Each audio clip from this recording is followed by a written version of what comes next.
Thank you guys and gals for making comments on my videos. Sometimes they really help. The latest series has been on nutrition related to health, both physical and mental well-being. And I already knew about the role that zinc plays in autism because it's on the website autismcoach.com, having to do with methylation. And there are reviewers on Amazon who talk about this, who say that for those of us who need to get our B vitamins methylated, or else they just go through us and we pee them out and they're useless, they're wasted. That pertains to the only two B vitamins are B12 and folic acid. When folic acid is methylated, it becomes folate, F-O-L-A-T-E. But this methylation issue, zinc is involved, and I looked up absorbability of zinc, and zinc gluconate is only 70% absorbable, and zinc acetate is 100% absorbable. Well, zinc oxide, you can forget that. You spread that on your nose or something. You don't eat that unless you've got the digestion of an ox. So I do take potassium chloride to up my hydrochloric acid intake in a way without having to jeopardize my continued taking it, provided I combine it with lemon juice. So that helps absorbability, but I do need to absorb my zinc. So how do we absorb zinc? The easiest way, I eat a healthy diet, right? I include seaweed, and various things, but I'm not absorbing what I eat. With regard to zinc, if I don't include vinegar in my meals, or one meal a day or thereabouts, or once in a while, a couple of times a week, because the vinegar will help me utilize the zinc in my food. Otherwise, it goes to waste. So what I elected to do was start sprinkling vinegar on, let's say, cooked rice, and my stomach it's so unsettling for me to eat vinegar as a vegan that I have to eat fish with it. There's no way around it. I have to settle my stomach to be able to handle vinegar. But what other way is there if I'm not absorbing my zinc properly and I end up schizophrenic because I'm not absorbing zinc? I take a B complex, so I get the B6, but the zinc in my diet is not being absorbed. Well, I did a roundabout thing.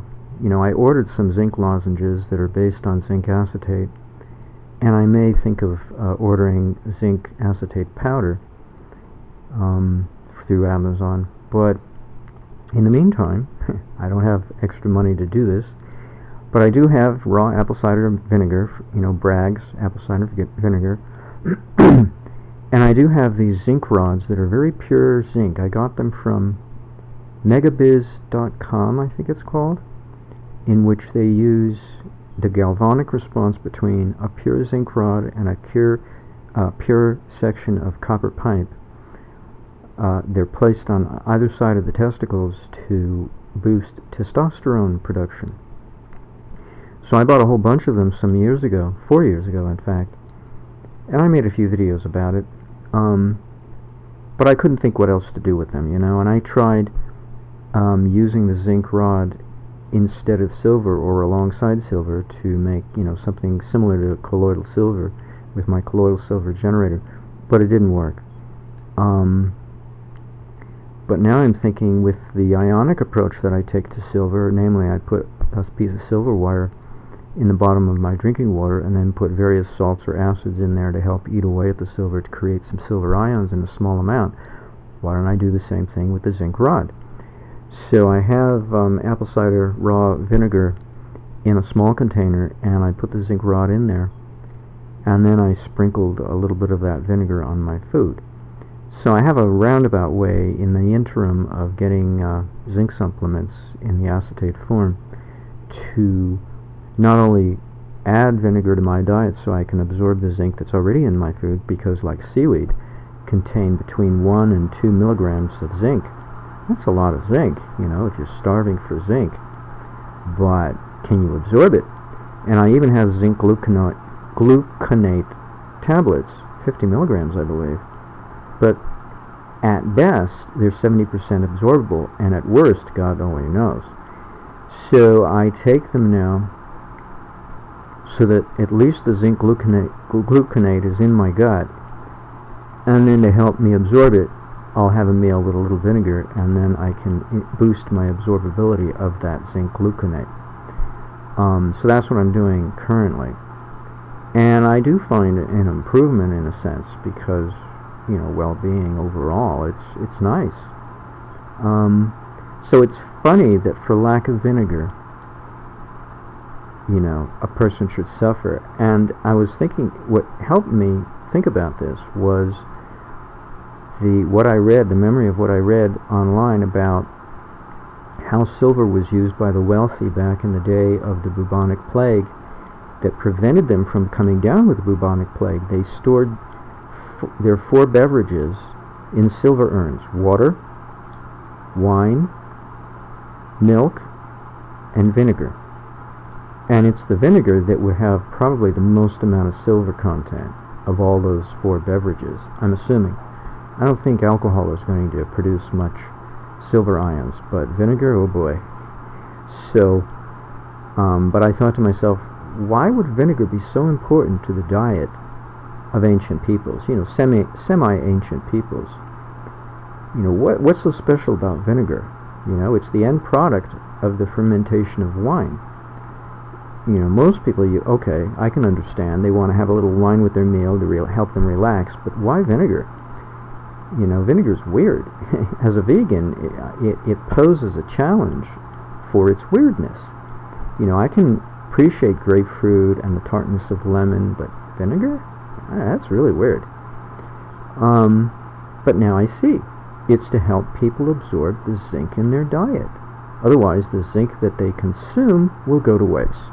They'll poop it out, and they won't even get to pee it out because it won't even enter the bloodstream. It'll just stay in their gut.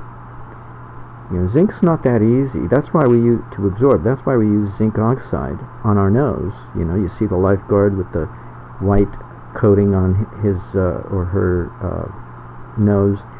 That's zinc oxide, because it's not that easy to dissolve zinc, especially oxide. So it makes a good sunblock. But we want to absorb it if we're going to eat it, or else it's going to waste. So that's my latest ideas on nutrition, and it's working out pretty good. And the other thing is, I'm staying away from gluten at the moment. I'm giving myself a break. I know I'll never stay away from it forever. I am staying away from sugar, except when I have cereal. When I have cereal, I have water with ground brown flaxseed, and then to sweeten it, I use licorice root, true licorice, not the licorice candy. And that is kind of sweet, and that does mess me up. And one of the symptoms of this condition that starts with the letter P, Y, I can't remember the full name of the thing. It kind of is similar to the name pyorrhea, but it's not. It's something else. They actually list sugar sensitivity, and I thought, oh, that's me. I love my vegetables, but oops, I can't even eat stewed apples. My God, the sugar content is ferocious. Ferocious? Horrendous. Ferocious. I'm like Lewis Carroll. I'm making new words out of combining words. Whatever. Ferocious. Ferocious and horrendous is ferocious.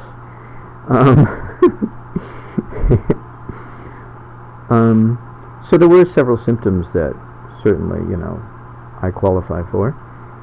But then it jogged my memory when they were talking about, well, what do you do about it? Oh, zinc and B6. Zinc? Oh my God. I remember that from studying autism. Oh my God. So, but who would think that taking vinegar out of your diet, and I loved vinegar as a child. I had very few foods that it's like very common among children. They're very picky about what they want to eat. Well, I drank a lot of milk. I ate a lot of cookies. I ate my vegetables with a vengeance, but I ate my salad with gusto because the salad had salad dressing. And in fact, my brother and I would vie for the salad dressing at the bottom of the bowl, of the salad bowl. But I wish I had asked for fish, because I didn't like meat, and chicken I was neutral on. But my brother and my mother were really big beef and meat eaters. They loved the stuff, and so they gave me ground round because I couldn't chew the meat, let alone enjoy the taste, unless it was very expensive, filet mignon or something. But it wasn't my cup of tea. I liked fish only if it had no bones. I hate bones to pick at them. So basically, I would eat jumbo shrimp, because there are no bones there. No bones about it. But truly, my favorite fish is mackerel. And trout, again, without the bones. It's been a while since I've eaten shrimp, so my tastes have changed over the years, So I don't know if I would still like trout like I did as a kid, but as a young adult and now as an older adult, I love mackerel. I can't stand salmon. I'm so sick of it. Anybody pushes salmon. Salmon. Tuna. Oh, phew. Give me a break.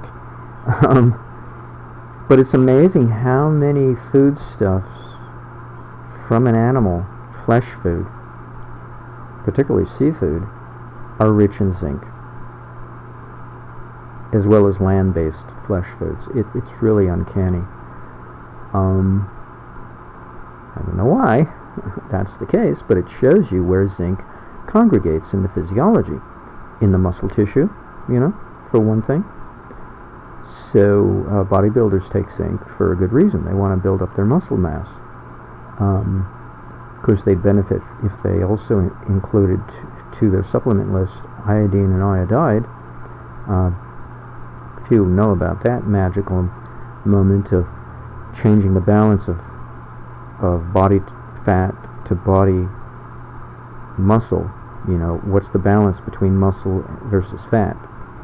Iodide will do that. It'll switch you away from body fat to body muscle when putting on weight. But zinc is another one, and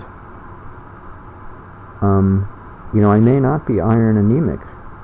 I don't get much benefit from taking iron supplement, but zinc, very interesting, and all for lack of vinegar in the diet, not for lack of flesh. And my stepfather used to think, oh, you're so antisocial, you don't eat beef like everybody else does, or meat. He could be so wrong, but he doesn't even know it. Anyway, all for lack of vinegar. And anybody can eat vinegar. Well, presumably, in theory anyway. Yeah, I don't know what I would do without fish to get me to stomach vinegar. Maybe I could take soy milk and make my own paneer style cheese by curdling soy milk with vinegar. I could see that, but most of the vinegar would be separated out with the whey, and there'd just be a residue left with the cheese. But that's actually probably enough, because vinegar is pretty powerful stuff. So that's actually what I should think about doing. The problem, though, is it's not going to work. It's a lot of work filtering out the fiber of soy milk, as I discovered recently. It's not worth the effort for me. I like everything easy. And unless you take out the soy fiber, the okara, or from the soy milk mash, you can get stomach indigestion really easy. I can. It's really easy. Unless you take that fiber, filter it out, and toast it. It makes a great breakfast cereal. But only because it's raised to a very high temperature in the toasting process.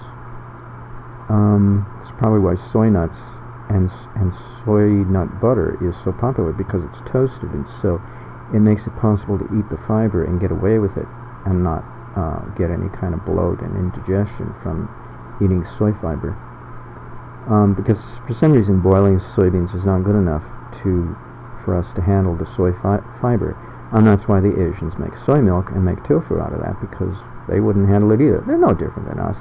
They're not genetically superior when it comes to eating soy. They just know how to work with it.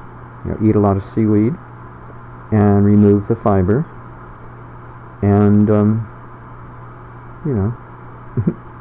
anyway. So that's my latest video on vinegar and schizophrenia. How about that?